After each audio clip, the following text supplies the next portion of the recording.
Okay, simplification lecture सिरीजमध्ये आपलं second last lecture expansion फॉर्म्युले म्हणजे विस्तार सूत्र.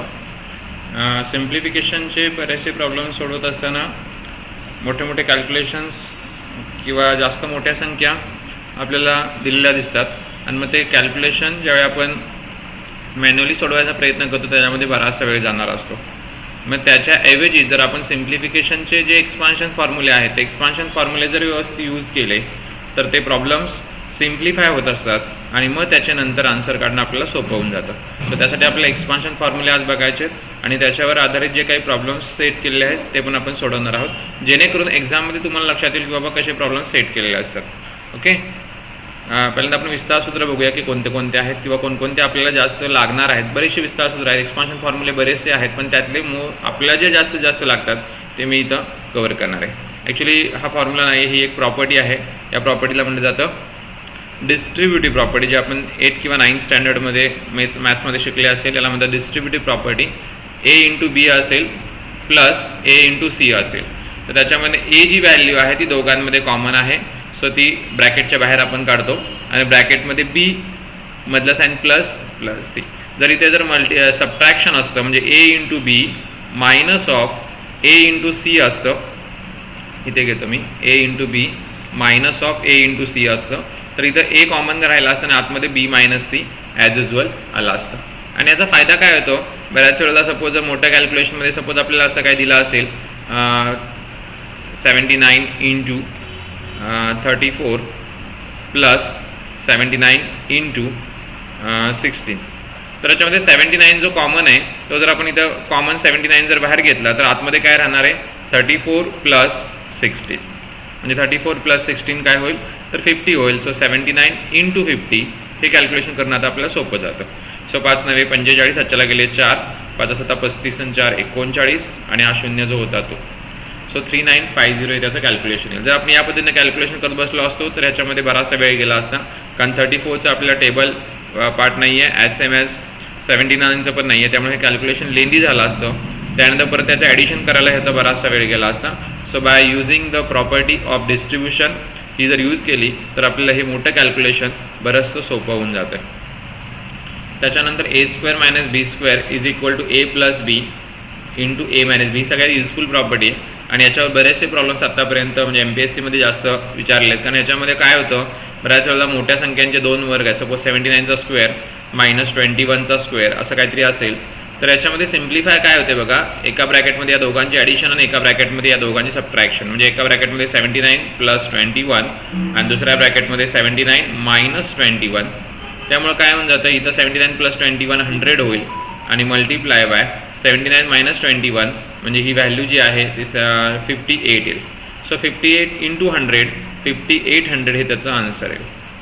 आणि जर याच्या दोघांचे वर्ग करून करायचं म्हटलं त्याच्यामध्ये बराचसे वेळ जाईल. 79चा स्क्वेअर 9चा वर्ग 81, हातच्याला गेले 8, 7 9 63, त्याची दुप्पट 126. आपण स्क्वेअर रूट बघितलं त्या पद्धतीनं करतोय.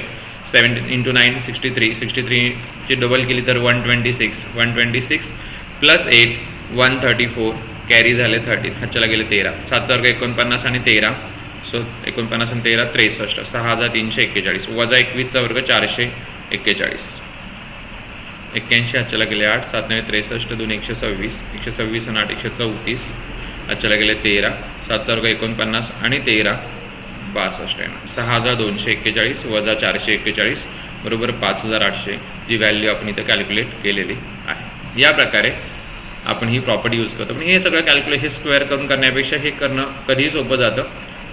Okay, now third formula a plus b square is equal to a square plus 2ab.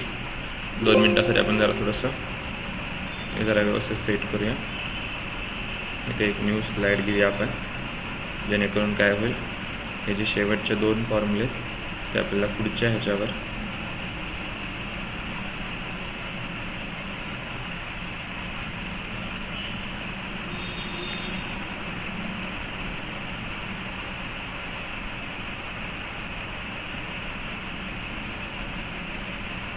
Okay.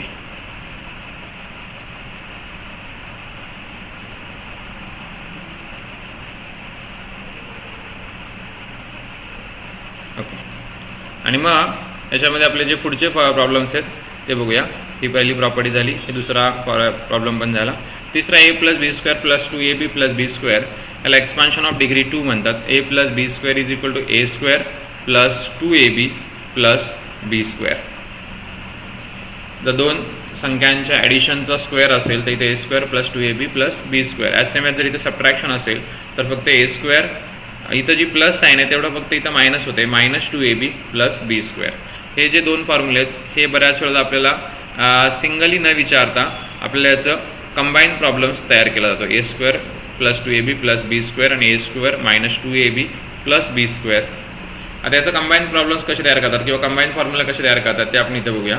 Combine म्हणजे इथं बघा पहिल्या ठिकाणी या दोन्ही ह्याची ॲडिशन आहे, ए प्लस बी स्क्वेअर प्लस ए मायनस बी स्क्वेअर. जर आपण याचं एक्सपान्शन केलं तर इथं मगाशी बघितल्याप्रमाणे ए प्लस बी स्क्वेअरचं काय होतं, a square plus 2ab plus b square आणि plus of a minus b स्क्वेअरचं केलं तर a square minus 2ab plus b square.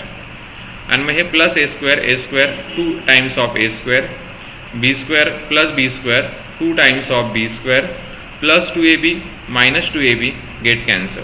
So 2a square plus 2b स्क्वेअरमधनं जर 2 कॉमन काढले तर आतमध्ये काय राहणार, 2 times of a square plus b square, जे आपण इथं या RHSमध्ये आहे. आपण LHS घेतली किंवा लेफ्ट हँड साईड घेतली आणि RHS फाइंड आउट केली. ॲक्च्युली ही प्रॉपर्टी मी तुम्हाला एक्सप्लेन करून देण्याचं कारण काय आहे की हे उदाहरण कसं आलं किंवा हे कशा लक्षात आलं, हे कॅन्सलेशन होते म्हणून हे असं आलं. हे लक्षात जर एकदा राहिलं तर ही प्रॉपर्टी पाठ करायची गरज लागत नाही किंवा हा फॉर्म्युला पाठ करायची गरज नाही. त्यानंतर ए प्लस बी स्क्वेअर, आता या दोघांचं जर सबट्रॅक्शन असेल ए प्लस बी स्क्वेअर आणि ए मायनस बी स्क्वेअरचं, तर पुन्हा एक्सपान्शन करूया. बघा a square plus 2 times of a b plus b square आणि इथं मायनस ऑफ ही जर बघितलं आपण a square minus 2ab plus b square. Minus sign जर अप्लाय झाला आतमध्ये तर a square plus 2ab plus b square minus of a square plus of 2ab आणि मायनस ऑफ बी स्क्वेअर. आता इथे ए स्क्वेअर आणि minus a square get cancel, as same as B square आणि minus of b square get cancel. So remaining जी value आहे plus 2ab आणि plus 2ab ह्या दोघांची जर ॲडिशन केली तर काय होणार आहे, 4ab. म्हणजे ही काय झाली तुमची RHS, डावी बाजू बरोबर उजवी बाजू. सो समजलं या प्रकारे हे दोन फॉर्म्युले आपण कंबाईन करून विचारले जातात. तर याचं लक्षात ठेवा, पुढे आपल्याला याचे प्रॉब्लेम्स घ्यायचे आहेत. नाव आता आपल्याला डिग्री 3चा फॉर्म्युले बघायचे आहेत. ए प्लस बीचा क्यूब असेल तर काय बघा expansion, a cube plus 3 times of a square b plus 3ab square plus b cube. म्हणजे मराठीमध्ये दोन पदांच्या घन असेल, दोन पदांच्या बेरीजचा घन असेल तर पहिल्या पदाचा घन अधिक 3 पहिल्या पदाचा वर्ग गुणिले दुसरं पद प्लस 3 पहिला पद गुणिले दुसऱ्या पदाचा वर्ग अधिक दुसऱ्या पदाचा घन. त्याचप्रमाणे ए मायनस बीचा क्यूब असेल, फक्त इथे जर मायनस असेल तर साईन मात्र फक्त अल्टरनेट होतात. बाकी वरचीच सिरीज आहे तशी बघा, ए cube plus 3a square b plus 3ab square आणि बी क्यूब. आता ह्याच्यामध्ये फक्त ह्या प्लसच्या ऐवजी इथं मायनस होतं आणि ह्या प्लसच्या ऐवजी इथं मायनस होतं, हे लक्षात घ्या. ओके, या प्रकारे हे बऱ्याच वेळा हा फॉर्म्युला लिहिताना असाही लिहिता येतो, a cube plus 3 times of a b into bracket a plus b plus b cube. Actually हे याचाच फॉर्म्युला आहे. इथनं फक्त 3ab कॉमन काढलं, इथं ए राहील आणि इथं बी राहील, सो ए प्लस बी. आणि हा सुद्धा जर त्या फॉर्ममध्ये लिहायचा म्हटला तर a cube minus 3 times of a b, पहिल्या ठिकाणी ए राहील आणि दुसऱ्या ठिकाणी इथं प्लस साईन असल्यामुळे आतमध्ये मायनस साईन घेऊया, म्हणजे मायनस मायनस प्लस होईल, मायनस बी क्यूब. ह्या प्रकारे हे याचं एक्सपान्शन. समजलं, हे डिग्री 3चं एक्सपान्शन. आता याच्यानंतर हे इम्पॉर्टंट, ह्याच्या डिग्री 3मध्ये हे फॉर्म्युले इम्पॉर्टंट, कारण हे जास्त वेळा विचारले गेलेत. मे बी बँकिंग एक्झाम्स असेल किंवा स्टाफ सिलेक्शन कमिशन असेल तर a cube minus b cube जर असेल तर याच्यामध्ये एक्सपान्शन करताना 2 ब्रॅकेट्स घ्यावे लागतात. फर्स्ट ब्रॅकेटमध्ये या दोघांची सबट्रॅक्शन म्हणजे ए मायनस बी आणि सेकंड ब्रॅकेटमध्ये बघा काय, a square plus a b plus b square. हे फॉर्म्युले मात्र व्यवस्थित रिकॉल करा किंवा हे व्यवस्थित लक्षात ठेवा, कारण याच्यावर तुम्हाला बरेचसे प्रॉब्लेम्स विचारले गेले आहेत. So a cube minus b cube is equal to a minus b into a square plus a b plus b square. आणि दुसऱ्या फॉर्म्युल्यामध्ये a cube plus b cube आहे. जर इथं प्लस असेल तर बघा पहिल्या ब्रॅकेटमध्ये प्लस आहे, इथं मायनस असेल तर पहिल्या ब्रॅकेटमध्ये मायनस आहे. या पद्धतीने लक्षात ठेवा. आणि जो दुसरा ब्रॅकेट आहे तो सेमच आहे, a square minus a b plus b square, फक्त इथं जे साईन होतं त्याचं अपोजिट साईन इथं घेतलेलं आहे. म्हणजे इथं पहिल्या ब्रॅकेटमध्ये जर मायनस आहे तर इथं प्लस आहे, आणि ह्या दोघांची ॲडिशन असल्या पहिल्या ब्रॅकेटमध्ये प्लस असणार आहे, त्यामुळे इथं काय मायनस. ओके, या प्रकारे हे 10 फॉर्म्युले जवळ जर आपण स्टडी केले, हे 4, याच्या अगोदरचे 4, सॉरी 2 आणि त्याच्या अगोदरचे 4, असे टोटल 10 फॉर्म्युले आपण बघितले. हे व्यवस्थित एका याच्यावर लिहून घ्या आणि पूर्ण पाठ करून टाका, जेणेकरून त्याच्यावर कुठलाही प्रॉब्लेम जरी विचारला तरी सोडवणं सोपं जाईल. आता इथे बघा ए स्क्वेअर मायनस बी स्क्वेअरच्या फॉर्मॅटमध्ये उदाहरण दिसतंय, ए स्क्वेअर मायनस बी स्क्वेअरच्या फॉर्मॅटमध्ये. तर त्याचं एक्सपान्शन आपल्याला माहिती आहे, ए minus b into a plus बी असतं. मग त्याप्रमाणे जर आपण ए म्हणजे 75.8 आणि बी म्हणजे 55.8 घेतलं तर काय होईल बघा, 75.8 मायनस ऑफ 55.8 आणि दुसऱ्या ब्रॅकेटमध्ये 75.8 प्लस 55.8. काय होईल, 75.8 मायनस 55.8 20 येईल. बघा ना, 75 मध्ये 55 गेले, फक्त 20 राहतील, 0.8 तर वरचं जाईल. त्याच्यानंतर 75.8 मायनस 55. दोघांची ॲडिशन जर गेली तर 8 8 16, हातच्या गेला 1, 1 5 6 5 11, हातच्या गेला 1, 1 7 8 5 13, 131.6. आणि मग मल्टिप्लिकेशन केलं, बेसंग 12, हातच्या गेला 1, बेके बे 1 3, बेत्रिक 6, बेके बे 1 घरांत दशांश चिन्ह. सो 260, सॉरी दशांश चिन्ह ह्या शून्याशी कॅल्क्युलेट झालं आहे, कारण याला मल्टिप्लाय 10 असणार आहेत, म्हणजे इथं आन्सर काय ना 2632. ओके, हे याचं एक्सपान्शन झालं. डिनॉमिनेटरला 20 होतं ते आपल्याला राहिलेलं आहे. सो 20 जर आपण याला डिवाइड केलं तर, किंवा इथं जर आपण 20 ठेवलं असतं तर ह्या शून्याला हा शून्य गेला असता. सिम्प्लिफाय करताना काय झालं असतं, बे के बे, बेत्रिक 6, पुन्हा बे के बे, उरलेली बाकी 1 होती, त्याच्या बेसम 131.6, 131.6. म्हणजे इथं जो डी ऑप्शन आहे तो त्याचा आन्सर आहे. समजा या प्रकारे एक्सपान्शन करता आलं. आपले डिवाइड बाय 20 राहिलं होतं ते आपण इथं घेतलं या स्टेपला, म्हणजे इथलं जे डिवाइड बाय 20 होतं ते या स्टेपमध्ये आपण यूज केलं. समजलं? ओके. नाव त्याच पद्धतीचा प्रॉब्लेम, फक्त इकडे क्वेश्चन मार्क लेफ्ट साईडला आहे डिनॉमिनेटरला आणि राईट साईडला त्याची व्हॅल्यू दिलेली आहे. अशा केसमध्ये पहिल्यांदा तो क्वेश्चन मार्क्स कुठल्या तरी एका साईडला आणि सिंगल राहील याची काळजी करायची. तर ए स्क्वेअर मायनस बी स्क्वेअरचं एक्सपान्शन आत्ता बघितल्याप्रमाणेच काय होणार आहे, ए मायनस बी आणि ए प्लस बी. म्हणजे तिथं जर विचार केला तर 36.54 मायनस 3.46 पहिलं ब्रॅकेट आणि दुसऱ्या ब्रॅकेटमध्ये 36.54 प्लस 3.46 ही त्याचं एक्सपान्शन होईल. आता उदाहरणाचा विचार केला तर ह्याचं जे व्हॅल्यू होती ती तुमची ही आलेली आहे. डिनॉमिनेटरला काय असणार आहे, क्वेश्चन मार्क, आणि इज इक्वल टू काय असणार आहे इकडं 40. आता हे 40 इकडं डिवाइड्स करूया, हे क्वेश्चन मार्क तिकडे जाईल, ब्रॅकेट पण पॅरलली आपण सोडूया. 36.54 मधनं 3.46 जर गेले तर 4 मधनं 6 गेले, किंवा 14तनं 6 गेले 8, इथं 4 उरले होते, 4तनं 4 गेले 0, डेसिमल पॉईंट 36 मधनं 3 गेले 33.08, मल्टिप्लाय बाय 36.54 मधनं जर आपले 36.54 मध्ये 3.46 जर ॲड केले तर इथं ह्यानं 37 होईल, 37 आणि 3 वरचे 40 होईल. Question mark is equal to 40. आता हे क्वेश्चन मार्क तिकडं नेऊया आणि 40 इकडं आणूया. 33.08 into 40 divide by 40 is equal to question mark. So 40 get cancel. इकडे जे लेफ्ट साईडला राहते काय 33.08 ती व्हॅल्यू राहील. सो हे तुमचा आन्सर असणार. Question mark is equal to 33.08. Okay, 33.08. समजलं का? या प्रकारे सिम्प्लिफाय करावं लागतं. त्यासाठी तुम्ही एक्सपान्शन फॉर्म्युलाचा वापर केलेला आहे. अदरवाईज हे या पद्धतीने 0.54चं जर तुम्ही स्क्वेअर करत बसला तर याच्यामध्ये बराचसा वेळ जाईल, कारण 36.54 ही 4 डिजिटची संख्या दिसेल, SMS इकडे 346 दिसेल आणि मग त्याच्यामध्ये खूप वेळ जाईल. सो आपण एक्सपान्शन फॉर्म्युलाने सोडवू शकतो. आता प्रत्येक वेळी प्रॉब्लेम हा त्या फॉर्मॅटमध्ये असेल असं नाही, समटाईम्स तुम्हाला तो फॉर्मॅटमध्ये कन्वर्ट करून घ्यावा लागतो. जसं इथं 17/15 इंटू 17/15. सपोज आपण याला ही ए व्हॅल्यू कन्सिडर केली तर इथं ए इंटू ए स्क्वेअर दिसतं आहे, प्लस 2/15 इंटू 2/15. म्हणजे याला जर आपण बी कन्सिडर केलं तर बी इंटू बी दिसते. जसं इथं ए इंटू ए दिसलं तसं इथं b into b, b square, minus of ही 17/15 ही तुमची एची व्हॅल्यू होती आणि 4/15च्या ऐवजी जर इथं आपण 2 इंटू 2 घेतलं असतं तर इथं 2 सेपरेट बाजूला आला असतं. म्हणजे ही जी व्हॅल्यू दिसताना कशी झाली असती, 2a आणि बी म्हणजे काय आलं असतं तर 2 × 2/15 ना. हे 4/15 लिहिताना 2 × 2/15 लिहिलं असतं, तर व्हॅल्यू काय दिसली असते 2ab. So a² + b² - 2ab हे कशाचं एक्सपान्शन आहे तर a + b² एक्सपान्शन होतं. आता आपल्याला हिकडची व्हॅल्यू लागणार. जसं मगाशी आपण a + b² एक्सपान्शन बघितलं.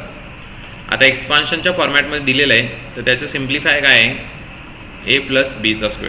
मग इथे a ची व्हॅल्यू काय आहे 17/15 प्लस b ची व्हॅल्यू काय 2/15.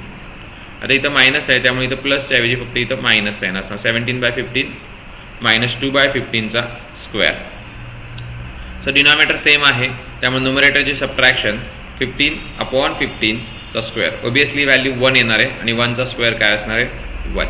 सो याचा आन्सर काय b option 1. Okay. Now next problem 2 × 13 and 3/4 × 5 and 1/4 plus 5 and 1/4. इथं फक्त साईन चुकलेलं आहे, सॉरी. ठीक आहे बरोबर आहे. बरोबर. ही व्हॅल्यू आता या फॉर्मॅटमध्ये इथं 2 दिसते. 13 and 3/4 ला सपोज आपण a कन्सिडर केलं आणि 5 and 1/4 ला b कन्सिडर केलं, तर बघा 2 × a × b 2 × a × b plus इथं 5 and 1/4 ला आपण b कन्सिडर केलं आहे, म्हणजे b × b ऑब्वियसली b². 13 × 3/4 ला आपण आत्ताच a कन्सिडर केलं होतं, सो a × a म्हणजे इथं परत a² दिसणार आहे. 2ab + b² + a². हे कशाचं एक्सपान्शन आहे 2ab + b² + a². हे लिहिताना आपण जर असं लिहिलं a² + b² + 2ab हे एक्सपान्शन कशाचं आहे मगाशी बघितलं आपण a + b² एक्सपान्शन आहे, a + b². आणि मग इथं a म्हणजे काय आहे तर 13 and 3/4 प्लस b म्हणजे काय 5 and 1/4. हे जर सिम्पल फ्रॅक्शन ट्रान्सफॉर्म केले तर तेच चोक 52 and 3 55/4 प्लस 5 चोक 20 and 1 21 म्हणजे 21/4. डिनॉमिनेटर सेम, म्हणजे न्यूमरेटरची ॲडिशन 76/4. सो 76/4 म्हणजे ही व्हॅल्यू येणार आहे 19. सो 19चा स्क्वेअर तो किती असतो 361. सिम्प्लिफिकेशन याचं काय आहे फायनल आन्सर 361. ते कुठे गडबड झाली असेल तर मी पुन्हा एकदा सोडवून बघा, तुमचा आन्सर 361ला मॅच होईल. समजलं नसेल तरी पुन्हा एकदा रिकॉल करा. समजलं आहे बऱ्यापैकी व्यवस्थित समजून सांगितलेलं आहे. हे रिपिटेशन झालं, ह्याला आपण b बघितलं होतं. सो b × b म्हणजे इथं b² घेतलं. ही जी व्हॅल्यू होती इथं b² आली, ही जी व्हॅल्यू आहे पुढची ती इथं a² आली आणि ही जी पूर्ण व्हॅल्यू आहे ती इथं 2ab आली. Now next problem 75,983 + 75,983 - 45,983 × 45,983 divide by 30,000. Suppose इथे व्हॅल्यू आपण a कन्सिडर केली तर वरती काय होईल a² आणि ही दुसरी व्हॅल्यू काय होईल b² डिवायडेड बाय 30,000. सॉरी, हे म्हणजे डिवाइड बाय 30 नंतर लिहूया. a² - b² काय आहे a - b × a + b. So a - b म्हणजे इथं काय होईल 75,983 - 45,983 × a + b म्हणजे काय 75,983 + 45,983 45,983. पहिल्या ब्रॅकेटमध्ये दोघांची सबट्रॅक्शन, दुसऱ्या ब्रॅकेटमध्ये ॲडिशन. बरं, डिनॉमिनेटरला या सगळ्याचं काय होतं 30,000. सो 75,983 मधनं 45,983 गेले तर ती व्हॅल्यू येणार आहे 30,000 इंटू ह्या दोघांची ॲडिशन केली तर 3 + 3 6 8 + 8 16 कॅरी 1 1 9 10 10 9 19 अच्छा गेला 1 1 5 6 5 11 अच्छा गेला 1 1 7 8 4 12. So 1,21,968 divide by 30,000 and my 30,000 get cancel. So remaining जी व्हॅल्यू आहे 1,21,966 हे त्याचं फायनल आन्सर आहे. सिम्प्लिफाय केलं बघा कसं पण. अदरवाईज हे कॅल्क्युलेशन करणं तसं खूप डिफिकल्ट होतं, पण आपला जो एक्सपान्शन फॉर्म्युला आहे तो यूज केल्यामुळं आपल्याला हे सिम्प्लिफाय होऊन गेलं. कारण डिनॉमिनेटरला इथं आपल्याला काय होतं 30,000 डिनॉमिनेटरला होतं, ते कॅन्सलेशन झालं आणि मग आपल्याला हे करणं सोपं होऊन गेलं. ओके, मग आज मी तुम्हाला सांगितलं ए स्क्वेअर मायनस बी स्क्वेअर हा जो फॉर्म्युला आहे तो खूप इम्पॉर्टंट आहे. त्याचाच वापर करून याच्या अगोदरचा पण जो मोठा प्रॉब्लेम होता तो आपण सिम्प्लिफाय केला होता आणि हा सुद्धा.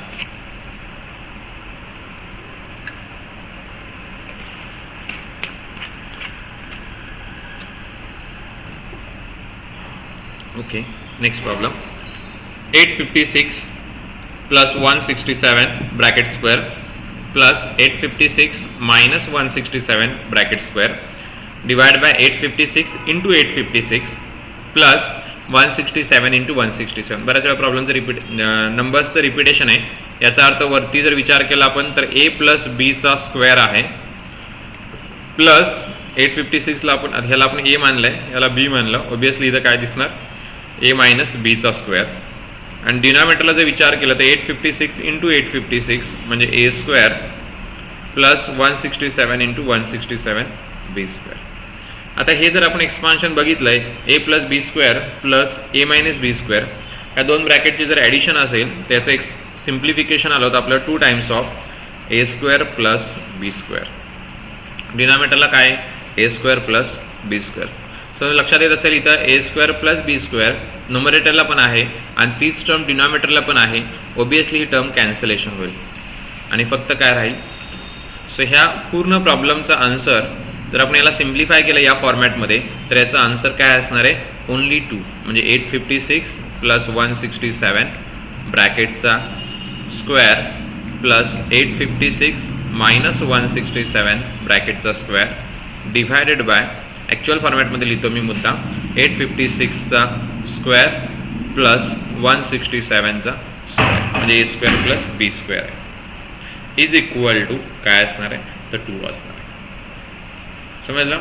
सिम्प्लिफाय केलेलं आहे आणि त्याला मग सिम्प्लिफाय केल्यानंतर त्याची जी व्हॅल्यू आहे ती किती असणार आहे फक्त 2 असणार आहे. सेम प्रॉब्लेम आहे फक्त इथं मायनस आहे.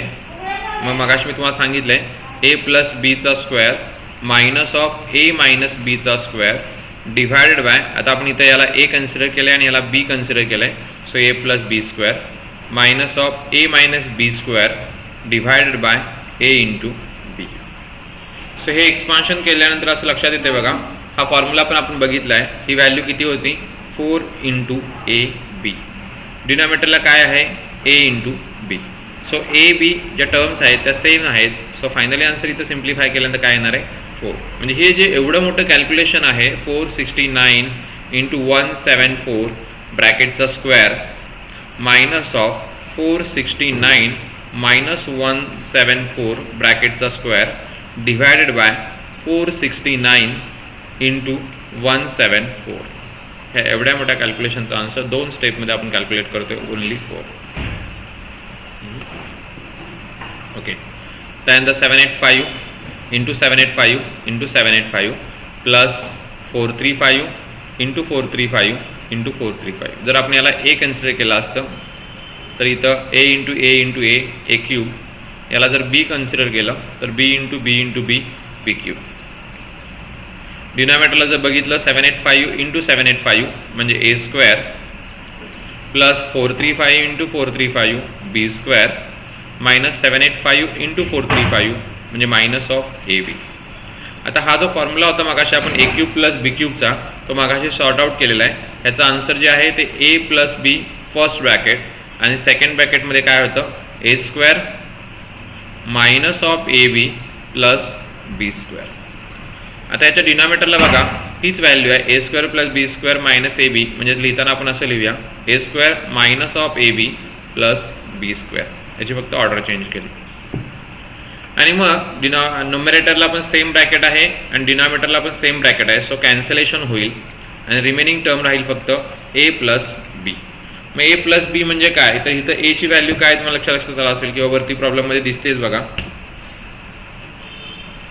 ए ची व्हॅल्यू इथं काय 785 प्लस बी ची व्हॅल्यू काय 435.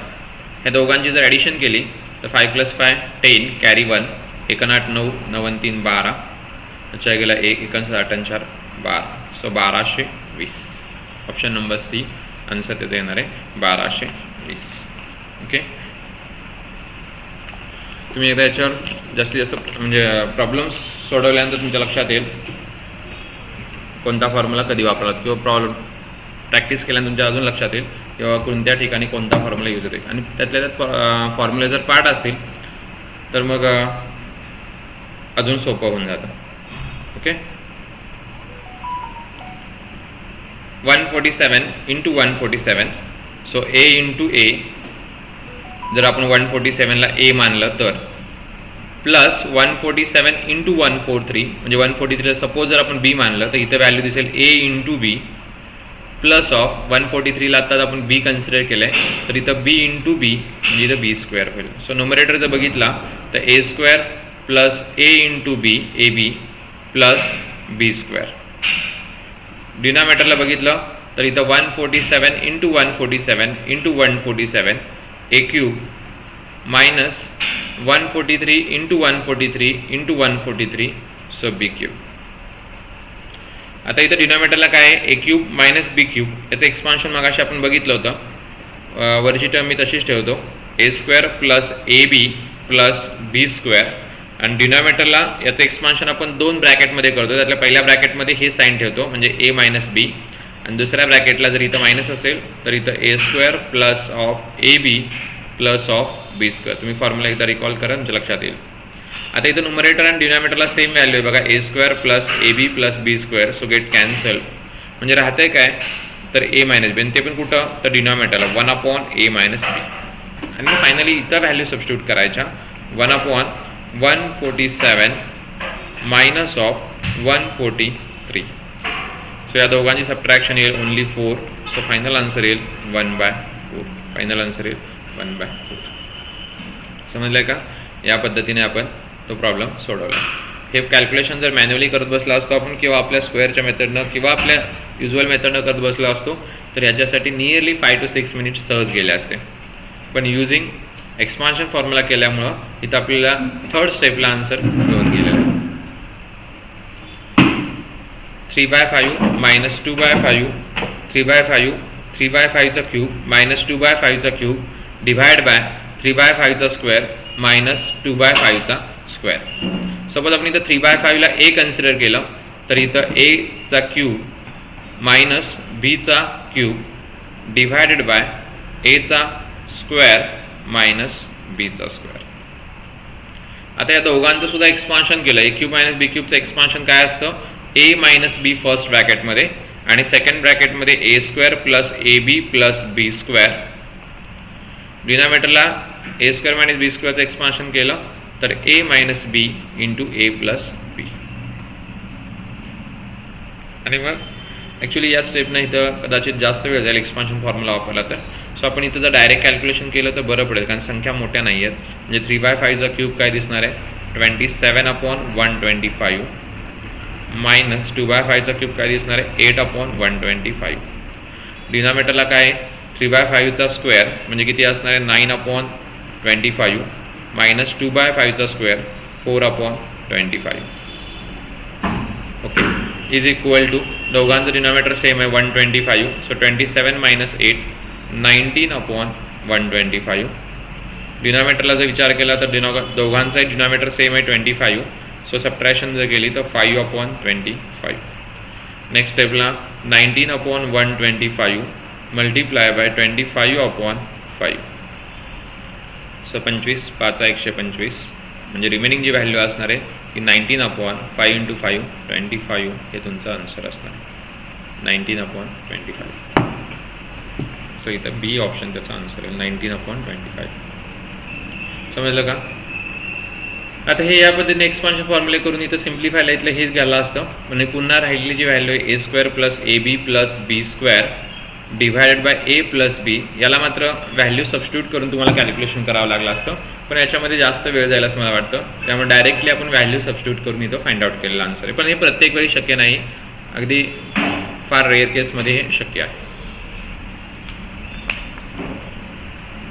Okay 0.051 into 0.051 into 0.051 plus 0.041 into 0.041 into 0.041 तो 1 मिस्टेकली आलेला आहे divide by 0.051 into 0.051 minus 0.051 into 0.041 plus of, हो ठीक आहे, याला आपण ए कन्सिडर केलं तर a into a, so 3 times of a आहे ए क्यूब, प्लस याला जर बी कन्सिडर केलं तर 3 टाइम्स त्याचं multiplication, so b cube, divided by 0.051 into 0.051 a square minus of A into b, so a b minus a b, plus of 0.041 into 0.041 b square. आणि मग ए cube plus बी क्यूबला जर आपण expansion केलं तर फर्स्ट ब्रॅकेट येईल a plus b, second bracket येईल a square minus of a b plus b square, a square minus of a b plus b square, divide by a square minus of a b plus b square. So a square minus ab plus b square and denominator a square minus ab plus b square get cancel.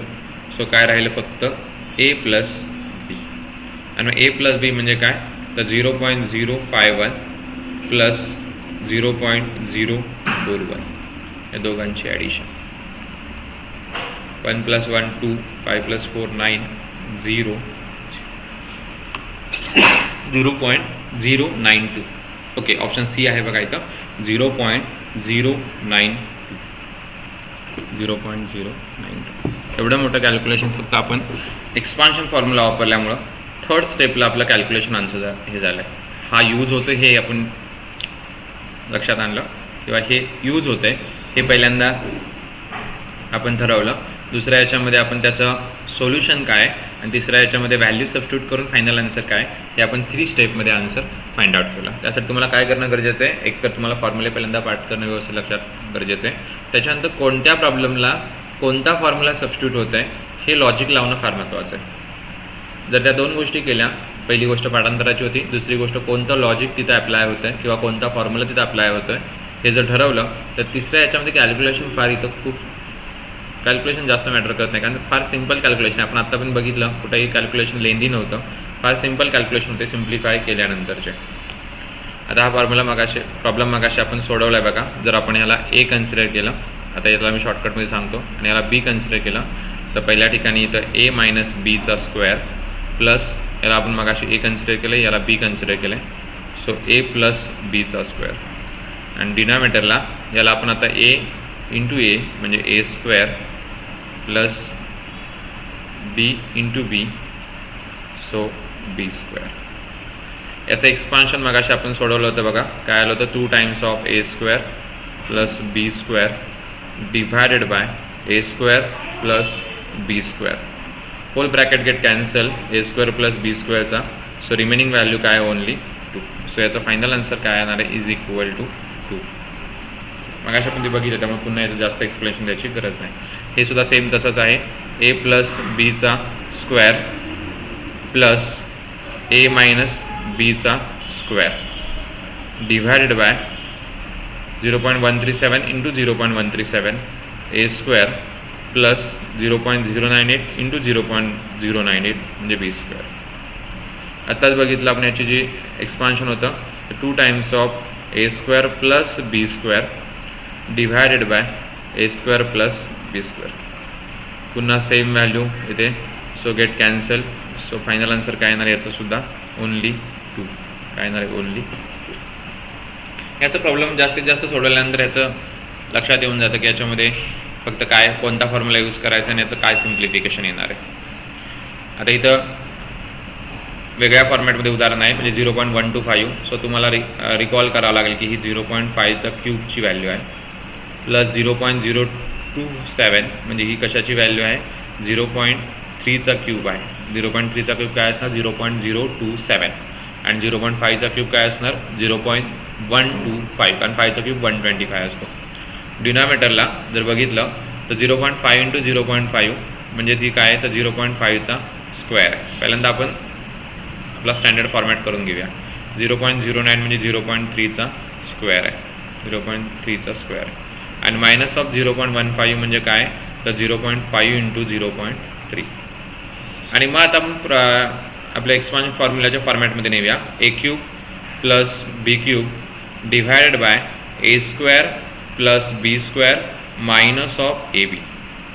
याचं expansion आपण काय केलं होतं, first ब्रॅकेटमध्ये ए plus b आणि second ब्रॅकेटमध्ये a square minus a b plus b square. डिनॉमिनेटरला तीच term आहे, फक्त वेगळ्या ऑर्डरनं आहे. सो आपण सेम ऑर्डर करून घेऊया. A square minus of a b plus b square, हिचं फक्त ऑर्डर चेंज केली.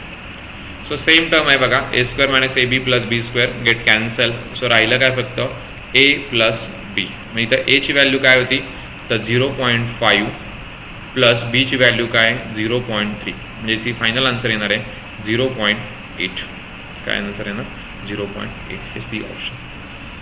या फॉर्मॅटमधलं उदाहरण होतं ते आपण कोणत्या फॉर्मॅटमध्ये आहे हे ॲनालायसिस केलं की बाबा या फॉर्म्युल्याचं आहे. हा फॉर्म्युला सिम्प्लिफाय केला तर ह्याचं व्हॅल्यू ही ए प्लस बी येते. त्यावरून ह्याची पण व्हॅल्यू एची व्हॅल्यू 0.5 आणि बीची व्हॅल्यू 0.3. सो फायनल आन्सर येणार आहे 0.8.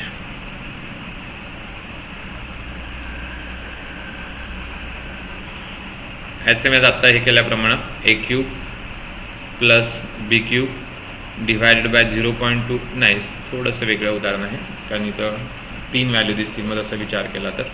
सो वरची जी व्हॅल्यू आहे 0.1 into 0.1 into 0.1 plus 0.02 into 0.02 into 0.02. खालची जी व्हॅल्यू आहे त्याच्यामध्ये बघा इथं सेमच व्हॅल्यू, फक्त इथनं जर 2 कॉमन काढलं तर काय दिसेल बघा 0.1 into 0.1 into 0.1. Me numerator as it is लिहितो 0.02 इंटू 0.02 इंटू 0.02.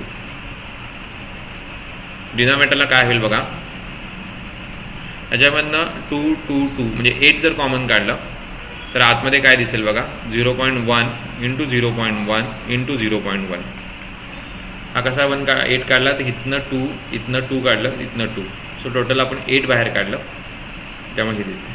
आणि ॲज सेम ॲज इथं सुद्धा आपण जर याच्यामधनं जर आपण इथनं 4 4 4 जर बाहेर काढले तर इथं किंवा इथनं पण 2 बाहेर काढलं इथनं पण 2 बाहेर काढलं तर इथं दिसताना काय दिसणार आहे 0.02 इंटू 0.02 इंटू 0.02. या फॉर्मॅटमध्ये ते उदाहरण दिसेल. आता या डिनॉमिनेटरला दोन्ही ठिकाणी 8 जर आपण बाहेर घेतलं तर इथं व्हॅल्यू दिसताना कशी दिसणार आहे, numerator me as it is ठेवतो बघा 0.1 into 0.1 into 0.1 plus 0.02 into 0.02 into 0.02. डिनॉमिनेटरला मी सांगितलं तुम्हाला या ठिकाणी 8 आणि 8 कॉमन निघेल. सो आतमध्ये काय दिसणार आहे 0.1 into 0.1 into 0.1 plus of 0.02 into 0.02 into 0.02. म्हणजे लक्षात आलं असेल न्युमरेटरला आणि डिनॉमिनेटरला सेम टर्म आहे. सो सेम टर्म असल्यामुळे ती कॅन्सलेशन होईल आणि डिनॉमिनेटरला जी व्हॅल्यू राहते 8 ती फक्त व्हॅल्यू राहील. म्हणजे ही पूर्ण कॅन्सलेशन होईल. म्हणजे राहणारा आन्सर याचं 1/8. म्हणजे एवढ्या मोठ्या कॅल्क्युलेशनचं आन्सर जे आहे ते फक्त इथं काय दिसते 1/8 आणि त्याची डेसिमल फ्रॅक्शनमध्ये व्हॅल्यू काढली तर इथं काय येणार आहे 0.125. बी ऑप्शन इथं आहे बघा 0.125 हे त्याचं फायनल आन्सर आहे. ओके, जरा वेगळ्या पद्धतीचा फॉर्मॅट आहे. इथं कुठला एक्सपान्शन फॉर्म्युला न वापरता इथं कॉमन व्हॅल्यू बाहेर घेतलेले. हा सुद्धा प्रॉब्लेम सेम त्या पद्धतीचा आहे. तुम्ही हा होमवर्कमध्ये करा. डिग्री 4चा जरी असला तरी डिग्री 2चा स्क्वेअर म्हणजे इथं ए स्क्वेअरचा स्क्वेअर असं त्याचं एक्सपान्शन करायचं मायनस बी स्क्वेअरचा स्क्वेअर. थोडंसं तुम्हाला एक असाइनमेंट म्हणून हा प्रॉब्लेम घ्या, वेगळ्या पद्धतीचा आहे. बघूया तुम्ही कसा टॅकल करताय. हा प्रॉब्लेम आपण बघितला मगाशी या प्रकारचा बघितला. A square minus b square divide by a minus बीच्या फॉर्मॅटमध्ये आहे. ए स्क्वेअर मायनस बी स्क्वेअरच्या ए स्क्वेअर मायनस बी स्क्वेअरचं एक्सपान्शन काय होणार ए मायनस बी आणि सेकंड ब्रॅकेटमध्ये ए प्लस बी. डिनॉमिनेटरला काय तर a minus b. So get cancel. Remaining term काय राहते ए प्लस बी. मग इथे एची व्हॅल्यू सबस्टिट्यूट करूया आपण 67.542 मायनस 32.458. सो 12तनं 8 गेले 4, 13तनं 5 गेले 8, 4तनं 4 गेले 0 पॉईंट, 7तनं 2 गेले 5, 6तनं 3 गेले 4, 45.084.